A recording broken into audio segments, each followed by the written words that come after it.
எதை நான் நம்பலாம்? இன்றைக்கு உலகம் கைவிடப்பட்டிருக்கிறது. இந்த வியாதியிலிருந்து, இந்த கொள்ளை நோயிலிருந்து நம்மை காப்பாற்றுகிறவர் யார்? நிலையான நமக்கு வருமானத்தை தருகிறவர் யார்? சமாதானத்தை தருகிறவர் யார் என்று இந்த உலகம் கைவிடப்பட்ட சூழ்நிலையில் இருக்கிறது அன்பானவர்களே. ஆனால் நம்பிக்கை தரக்கூடிய நாயகன், நான் உன்னை விட்டு விலகுவதும் இல்லை, உன்னை கைவிடுவதும் இல்லை என்று சொன்ன கர்த்தர் நமக்காக இந்த உலகத்தில் கைவிடப்பட்டார். எதற்காக?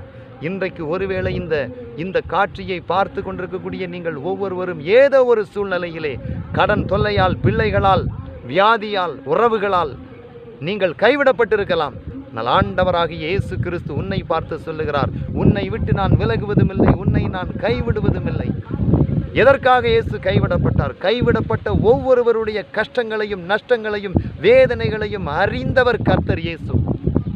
மருத்துவர்கள் கைவிட்டிருக்கலாம், திருமணமாகாமல் முதிர் வயது கன்னிகளாக கைவிடப்பட்டிருக்கலாம், வேலை இல்லாமல் கைவிடப்பட்டிருக்கலாம், குழந்தை இல்லாமல் கைவிடப்பட்டிருக்கலாம், மனைவியால் கைவிடப்பட்டிருக்கலாம், கணவனால் கைவிடப்பட்டிருக்கலாம், பிள்ளைகளால் கைவிடப்பட்டிருக்கலாம், வேலை பார்க்கக்கூடிய இடத்தில் உங்களை கைவிட்டிருக்கலாம். ஆனால் இயேசு கிறிஸ்து எதற்காக கைவிடப்பட்டார்? நீ ஒருபோதும் கைவிடப்படாதிருக்க வேண்டும் என்பதற்காகவே இயேசு உனக்காக அவர் கைவிடப்பட்டார். அன்பானவர்களே, நம் பாவத்தை அவர் சுமந்த பொழுது நமக்காக கைவிடப்பட்டார்.